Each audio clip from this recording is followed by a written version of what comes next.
আমি আপনাকে স্পষ্টভাবে বলে দিতে চাই, এটা রাজনৈতিক শিষ্টাচার না। অবশ্যই আপনার ভারতবর্ষে সংবিধানে আছে ধর্ম নিরপেক্ষতা, যার যার ধর্ম শেষে পালন করবে, আপনি বিন্দু মাত্র হস্তক্ষেপ করতে পারেন না।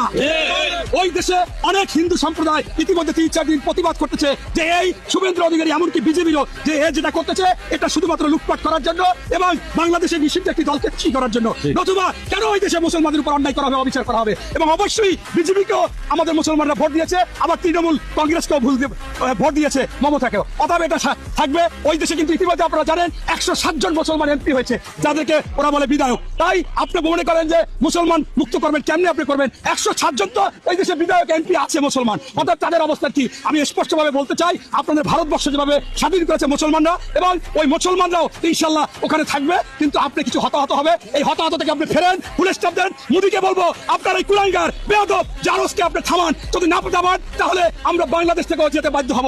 আমরা স্পষ্টভাবে জানিয়ে দিতে চাই, ভারতের আশেপাশে কোনো বন্ধু রাষ্ট্র নাই, সকল রাষ্ট্রই আপনাদের কিন্তু শত্রু। আপনারা ভয়াবহ অবস্থা হবে হয়তোবা যদি এরকম চলতে থাকে। ওই ভারতবর্ষে মুসলিম যে এলাকাগুলো আছে সেখানে তারা স্বাধীনতা ঘোষণা করবে, সেই যুদ্ধে আমরাও সামিল হবে ইনশাআল্লাহ।